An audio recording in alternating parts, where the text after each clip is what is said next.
ప్రముఖ సినీ నటి శ్రీమతి సంగీత గారి ప్రారంభించారు. IVF చికిత్సలో 25% భారీ discount, free doctor consultation, free ultrasound scan. 49 అంటే సంతానం, 49 అంటే సంతోషం. నమస్తే, వెల్కమ్ టు అవర్ ఛానల్. నేను సిరి. బుడమేరులో అయితే కొంత ప్రాంతాన్ని వైసీపీ నేతలు ఆక్రమించారనే ప్రచారం అయితే జరుగుతుంది. మరి ఇంతకీ బుడమేరుని ఆ కొంత ప్రాంతాన్ని ఆక్రమించింది ఎవరు, ఏంటి అనేది మనకు వివరించడానికి మనతో పాటు ఉన్నారు ప్రముఖ రాజకీయ విశ్లేషకులు అడిసిమల్లి శ్రీనివాస్ గారు. నమస్కారం. నమస్కారం సార్, ఇప్పుడు చూస్తుంటే బుడమేరులో కొంత ప్రాంతాన్ని వైసీపీ నేతలు 2019 నుంచి వెళ్ళి 24 వరకు ఆ సమయంలో వాళ్ళ పేరు మీద రాయించుకున్నారు కొంత ప్రాంతాన్ని అని చెప్పేసి కొంత ఒక ప్రచారం అయితే జరుగుతుంది. మరి ఇందులో వాస్తవం ఉందంటారా? మీకు డెఫినెట్గా 2004 తర్వాత రాజశేఖర రెడ్డి గవర్నమెంట్ వచ్చిన తర్వాత తెలుగుదేశం ప్రభుత్వం వచ్చింది. ఒక 20 ఏళ్లలో 5 ఏళ్ళు మాత్రమే తెలుగుదేశం ప్రభుత్వం, అది కూడా ఆంధ్రప్రదేశ్లో విభజిత ఆంధ్రప్రదేశ్కి ఉంది ప్రభుత్వం ఉంది. వాళ్ళకి అప్పటి వరకు ఉన్న సమస్యలు చక్కబెట్టడం సరిపోయిన సమయం, దీని మీద దృష్టి పెట్టి ఉండరు బహుశా. అయినా అప్పటికి కూడా వాళ్ళు దీన్ని ఏదో చేయాలనేటువంటి ప్రయత్నం చేశారు, కొంతవరకు సఫలీకృతం అయ్యారు. కానీ మ్యాక్సిమం అప్పటి కాంగ్రెస్ తర్వాత వైసీపీ నేతలు ఆక్రమించుకున్నమాట వాస్తవం. లోపల నిర్మాణాలు జరిగినాయి, బుడమేరుని ఇబ్బంది పెట్టేశారు, ప్రకృతిని విక్రించారు. ఈ వివరంగా చెప్పాలంటే ఇది చాలా చోట్ల హైదరాబాద్లో కూడా అదే సమస్య. అయితే ఇప్పుడు వీళ్ళు అక్రమంగా నిర్మాణాలు చేసినాయి, లేకపోతే ఎవరైతే లేఅవుట్లు అమ్మారో వాళ్ళని ఆస్తులు స్వాధీనం చేసుకోవాలి. ఇప్పుడు అక్కడ ఉన్న వాళ్ళని ఇళ్ళు ఖాళీ చేయించి పునరావాసం కల్పించి చేయడం అది వేరే కథ. అయితే ప్రస్తుతం సమస్య ఏంటంటే ఆ బుడమేరు ఆగ్రహం ఒక రకంగా చెప్పాలంటే అనేక కాలనీలు ఊలిపోయినాయండి. దాదాపు 1.5 నుంచి 2 లక్షల మంది సఫర్ అవుతూ ఉన్నారు. వాళ్ళకి చంద్రబాబు నాయుడు గారి చేతుల్లో ఈ రాష్ట్రం ఉండటం వల్ల వాళ్ళ అదృష్టం ఒక రకంగా చెప్పండి. ఎంత చెడులో కూడా ఎంత కీడులో కూడా మేలు ఏంటంటే చంద్రబాబు నాయుడు గారి చేతిలో వాళ్ళు ఉండటం వల్ల ఆయన కంటికి రెప్పలా కాపాడడానికి విశ్వప్రయత్నం చేస్తున్నాడు. ఆయన ఒక్కడికి కూడా నష్టం జరగకూడదు, ఒక్క ప్రాణం కూడా పోకూడదు, ఒక్కరు కూడా ఇబ్బంది పడకూడదని ఆయన తపన. అది ఇప్పుడు అందులో ఎంతవరకు సక్సీడ్ అవుతాడనేటువంటిది భగవంతుడు ఇది. ఆయన శక్తి మేరకు శక్తికి మించి ఆయన పనిచేస్తున్నాడు. అది మన కళ్ళారా చూసాం. ఆయన అసలు ఏదైతే చూపించలేము. ఇక్కడ డెఫినెట్గా సమస్య ఉందండి. మోకాళ్ళ లోతు నీళ్ళు ఉన్నాయి, మొల లోతు నీళ్ళు ఉన్నాయి, పీకల దాకా నీళ్లు మునిగిపోయినాయి, ఫస్ట్ ఫ్లోర్ మునిగిపోయిన వాళ్ళు ఉన్నారు, కరెంటు స్తంభాలు చివర్లు కనపడుతున్నాయి, కొన్ని ఇళ్ళు అయితే కంప్లీట్ మునిగిపోయినాయి. పసిబిడ్డలు ఉంటారు, వృద్ధులు ఉంటారు, అనారోగ్యం పాలైన వాళ్ళు ఉంటారు, రకరకాల కారణాలు, రకరకాల సఫర్ అయ్యే వాళ్ళు ఉంటారు. ఇళ్లలో ఎవరే సమస్య ఉంటుందో మనకు తెలియదు కదా. ఇక్కడ వాళ్ళకి సమస్య ఏమవుతుంది, ప్రధానంగా తాగే నీళ్లు, పాలు, పసిబిడ్డలకు పాలు, ఫుడ్డు, తర్వాత కరెంటు, ఎవరికైనా సమాచారం చెప్పాలంటే ఫోన్లు పనిచేయకపోవడం, ఛార్జింగ్ లేకపోవడం, ఇలా రకరకాల సమస్యలు ఉంటాయి. ప్రతిదీ సమస్య. పాములు, తేళ్ళు, పురుగులు బయట నుంచి కొట్టుకొచ్చేస్తూ ఉంటాయి. అంటే అడుగు తీసి బయటికి వెళ్దామంటే, నీళ్ళలోకి వెళ్దామంటే కూడా భయానకమైన పరిస్థితులు ఉంటాయి.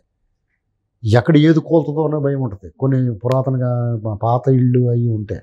అంటే మ్యాక్సిమం ప్యానిక్ కండిషన్ అదంతా. ఇలాంటి పరిస్థితుల్లో ప్రభుత్వం తను చేయగలిగిన దాన్ని మించి చేస్తుంది. రౌతుని బట్టి గుర్రం అన్నట్టుగా యంత్రాంగం కూడా కదిలింది. కొంతమంది సైకోబ్యాచ్ సరిగ్గా సహకరించట్లేదు, ప్రభుత్వానికి చెడ్డ పేరు రావాలన్నట్టుగా నిర్లక్ష్యంగా వ్యవహరించినట్టుగా కొన్ని వార్తలు వచ్చినాయి. చంద్రబాబు నాయుడు గారు యాక్షన్ తీసుకుంటారు. వాళ్ళు చిన్నోళ్ళు పెద్ద కాళ్ళు, చాలా పెద్ద పెద్ద ఆఫీసులు, ఐఏఎస్లు, ఐపీఎస్లు మన ఆతల పొండని వీఆర్లో పెట్టిన వాళ్ళు ఆ బ్యాచ్ అంతా. ఇంక ఇక్కడికి సమస్యకు వస్తే ప్రజలకు ఎలాగ అనిపిస్తుంది అంటే, కొంతమంది దాతలు కానీ, ప్రభుత్వం కానీ, అక్షయ పాత్ర ద్వారా కానీ, అనేక స్వచ్ఛంద సంస్థలు కానీ, హోటల్ అసోసియేషన్ కానీ, విజయవాడ ఎంపీ కేసినేని చిన్ని గారు కానీ, అనేక మంది ఎమ్మెల్యేలు, ఎంపీలు, ఇలాగ అందరూ ముందుకొచ్చి వాళ్ళు చేయగలిగిన దాన్ని మించేస్తూ ఉన్నారు.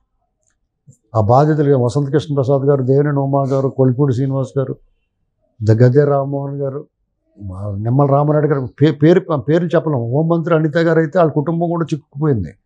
ఆవిడ కూడా వాళ్ళ కుటుంబం గురించి చూసుకోలేదు. వాళ్ళు ఎవరొకరి ద్వారా బయటకు పంపించారు ఏదో రకంగా. ఆవిడ మాత్రం అక్కడే ప్రజల్లోనే ఉన్నారు. చంద్రబాబు నాయుడు గారి సంగతి మన కళారా చూస్తాను. ఇది ఎవరు చేయగలిగింది వాళ్ళు చేస్తాను. ఇది ప్రకృతి ప్రళయం వచ్చినప్పుడు, విపత్తు వచ్చినప్పుడు మన నష్టాన్ని పూర్తిగా నివారించలేకపోవచ్చు, కానీ నష్టాన్ని తగ్గించడానికి ప్రయత్నం చేస్తారు. ఆహారం, నీళ్లు అందించడానికి ప్రయత్నం చేస్తున్నారు. అందులో కొంతవరకు సక్సెస్ అయ్యారు. అయితే ఇంకా ఫుడ్ అందవలసిన వాళ్ళు చాలామంది ఉన్నారు. నలిగిపోతారు వాళ్ళు. వాళ్ళ దగ్గరికి వాళ్ళు అక్కడ ఉన్నారో అని తెలియటం కొంతమంది కష్టం అవుద్ది. వాళ్ళకి అందజేయాలనేటువంటి తపన ఉన్నా కానీ అందజేయలేని పరిస్థితులు ఉన్నాయి. వాళ్ళు ఎవడన్నా ఒక అందినోడు ఆ పక్కన అందినోడు ఆడే పెట్టుకోకుండా వాళ్ళకు కూడా అందించుంటే బాగుండేది, ఒకరికొకరు సహకరించకుండా. ఇది వరకు యువత ఎలా ఉండేవారంటే ఇలాంటి కష్టం వచ్చిందంటే యూత్ అంతా బయటకు వచ్చేవారు, ఇప్పుడు చాలా తక్కువగా వస్తున్నారు. ఈ నెక్స్ట్ ప్రభుత్వం బాధ్యత అన్నట్టు చూస్తున్నారు. ప్రభుత్వంతో పాటు ప్రతి ఒక్కళ్ళ బాధ్యత అండి ఇది, మీది నాది అందరిది బాధ్యత. ఇక్కడ ఆ సఫర్ అయిన వాళ్ళు డెఫినెట్గా కోపం వచ్చేస్తారు. ఇప్పుడు పసిబిడ్డల కళ్ళ ముందు ఆకలో వాళ్ళకి ఏం తెలుస్తుంది పిల్లలకి, అది స్వయంగా వాళ్ళు సఫర్ అవుతూ ఉంటారు. భయాందోళన, ఆస్తులు ఏమైపోయినాయి, కొంపకూడు కొల్లేరైపోయింది, ఏంట్రా బాబు అన్న బాధల్లో వాళ్ళు విపరీతంగా ఆవేదన చెందుతూ ఉంటారు, ఆగ్రహం చెందుతూ ఉంటారు. అది చంద్రబాబు గారి మాటలు అది సహజం, అలాగే డెఫినెట్గా అంటారు. మన వాళ్ళని దాన్ని తగ్గించడానికి ప్రయత్నించాలి, అవన్నీ పట్టించుకోకుండా మన పని మనం చేసుకుని వెళ్ళాలని చెప్తూ ఉంటారు స్టేట్స్మెన్ కాబట్టి. నెక్స్ట్ ఇంకోటి ఏంటంటే ఫుడ్ కూడా కొంతమంది వృధా చేస్తున్నారు, ఎక్కడ పడితే అక్కడ పాడేస్తున్నారు. అది వాళ్ళకి పూర్తిగా అందేలా ప్రయత్నం చేయాలి. దానికి స్వచ్ఛందంగా ప్రజలు కూడా కొంతమంది అవకాశం ఉన్న వాళ్ళందరూ కూడా రావాలి, ఇవన్నీ చేయాలి. మీకు ఇక్కడ లిటిల్ విలేజ్ అని ఉంది, వాళ్ళు కానీ హోటల్ అసోసియేషన్ కానీ నల్లమోతు శ్రీధర్ గారిని వైజాగ్ నుంచి ఎమ్మెల్యేలు ఎంపీలు అందరూ ఎవరు చేయగలిగింది వాళ్ళు చేస్తూ ఉన్నారు.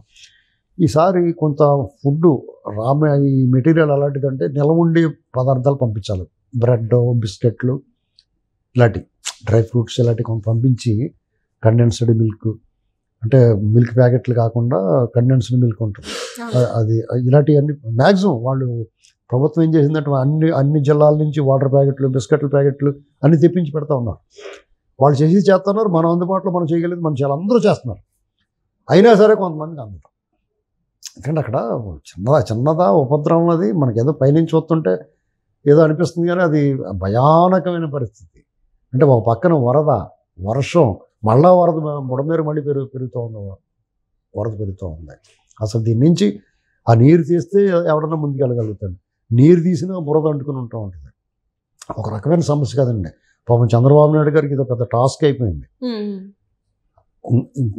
వాళ్ళ అదృష్టం ఏంటంటే ఎంత కష్టం జరిగినా నష్టం జరిగినా, ఎంత కష్టం వచ్చినా నష్టం జరిగినా అక్కడ ఆ ప్రజల అదృష్టం ఏంటంటే చంద్రబాబు నాయుడు గారి చేతుల్లో ఉన్నారు. లేదంటే ఆ సైకో బ్యాచ్ జగన్మోహన్ రెడ్డి ఆ ఏడుపు మోహం చేతిలో ఉండి ఉంటాడు, ఇంట్లో పడుకుంటాడు గ్యారంటీగా. ఇంకా ఆ గొట్లు గిట్లు చెగ్గొట్టేసి ఇంకా నష్టం చేసేది. చూసాం కదా మనం, అన్నమయ్య గేట్లు తెగిపోయినట్టు 10 రోజులకి వెళ్ళాడు. పైగా సిగ్గు లేకుండా వాళ్ళు ఏం మాట్లాడుతున్నారు, సీఎం ఇంట్లో కూర్చోవాలంట, ఇంట్లో పడుకోవాలంట. రోమ్ నగరం తగలపడిపోతుంటే ఫిడేల్ వాయితో కూర్చున్నాడు నీరో చక్రవర్తిని మనమే అంటాం మళ్ళీ, అవునా కదా. ఇప్పుడు ఈయన అక్కడ ఫీల్డ్లోకి రావటం వల్ల అక్కడ భయాందోళనకు గురైన వాళ్ళకి ఒక భరోసా కలుగుతుంది. మన గురించి పట్టించుకుంటున్నాడు రా బాబా అంటే, ఇప్పుడు చచ్చిపోయేవాడు కనీసం ఒక 6 గంటలు బతుకుతాడు. ఏంటి ఏదో ఆశ మనిషిని బతికిస్తుంది, ఏదో చేస్తాడండి. దానికి తోడు వాళ్ళు ఫుడ్డు, మంచినీళ్ళు, పాలు అందించడం, కొవ్వొత్తులు, కరెంట్ లేదు, పురుగు పుట్టడం అంటే వెలుతురు కావాలంటే రకరకాల సమస్యలు ఇవి. ఈయన ఎన్డీఆర్ఎఫ్ బృందాలు అలర్ట్ చేసి ఈ దేశంలో మిగతా రాష్ట్రాల్లో ఉన్న ఆ ఎన్డీఆర్ఎఫ్ బృందంలో ఒక ఆయన మాట్లాడి, చంద్రబాబు నాయుడు గారు ఈ దేశంలో మిగతా రాష్ట్రాల్లో ఎన్ని అందుబాటులో ఉంటాయి, ఎక్కడెక్కడ ఎన్ని ఉన్నాయి అన్నీ కలిపి తెప్పించి యుద్ధ ప్రాతిపదిక అండర్ వార్ పుట్టింగ్ అంటారు. కాబట్టి ఆ రకమైన పని లేదంటే దాదాపు 25-30 వేల మంది చచ్చిపోతారు. ఎందుకంటే భయం మెయిన్, ప్యానిక్ అయిపోతారు. దీంట్లో హృద్రోగం ఉంటుంది, హార్ట్ అటాక్ ఉంటుంది, నీళ్ళు. ఇప్పుడు ఒక ఇంట్లో వీడియో చూశాను, ఆ ఇల్లు మునిగిపోతుంది, ఆ సామాన్లు గేమాల టీవీలు సోఫాలు మంచాలు గించాలు అన్నీ పోతూ ఉంటే వాళ్ళకి గుండె చెరువైపోతుంది. వాళ్ళకి చాలా రూపాయి పోగొట్టుకుని చేసుకుంటారు. ఇప్పుడు అందరూ అక్కడ సంపన్నులు ఉంటారు. మీకు సంపన్నుడైన సామాన్యుడైన ఒకే రకమైన బాధ ఇది. కులం లేదు, మతం లేదు, ప్రాంతం లేదు, అందరూ మటాష్ అయిపోయారు. ఈ పరిస్థితుల్లో చంద్రబాబు నాయుడు గారు ప్రభుత్వం ఉండటం వల్ల వాళ్ళకి ఆయన ఒక భరోసా ఇచ్చాడు. వాహనాలు చెడిపోయినా, వస్తువులు చెడిపోయినా వాళ్ళందరికీ డెఫినెట్గా ఈయన బాధ్యతగా 100కి 100 చేయకపోయినా కనీసం 100కి 10 రూపాయలన్నా తిరిగి వాళ్ళ చేతికి చెప్పగలుగుతాడు. వాళ్ళు ఎవరు ప్యానిక్ అవ్వకూడదు. ఇప్పుడు చిన్న ఇన్సిడెంట్ చెప్తాను. అక్కడ ఒక మారుమూల ఒక అపార్ట్మెంట్లో ఎక్కడ చిక్కడిపోయిన వాళ్ళకి అక్కడికి ఎవరు వెళ్ళట్లేదు, వాళ్ళు అక్కడ ఉన్నారని తెలియట్లేదు. వాళ్ళు మెసేజ్ పెడితే కమాండ్ కంట్రోల్కి మెసేజ్ పెడితే కమాండ్ కంట్రోల్లో ఎంతమందిని పట్టుకుంటారో వాళ్ళు విసిగెత్తిపోయి చేసి అందులో కొంతమంది సైకో బ్యాచ్ కూడా ఉంటారు, పక్కన పెట్టేస్తారు. అప్పుడు రాజుగారు భీమవరం నుంచి వాళ్ళకి కాంటాక్ట్ చేసి స్పైస్ వెన్యూ ఉంది హైదరాబాద్లో ఉంటాడు ఆయన. ఆయన కాంటాక్ట్ చేస్తే ఆయన అక్కడ పంపించాడు ఫుడ్ అందజేసాడు. వాళ్ళ మనుషుల ద్వారా అక్కడ ఫుడ్ అందజేసాడు. సంపత్ తుమ్మల అని ఒక ఆయన.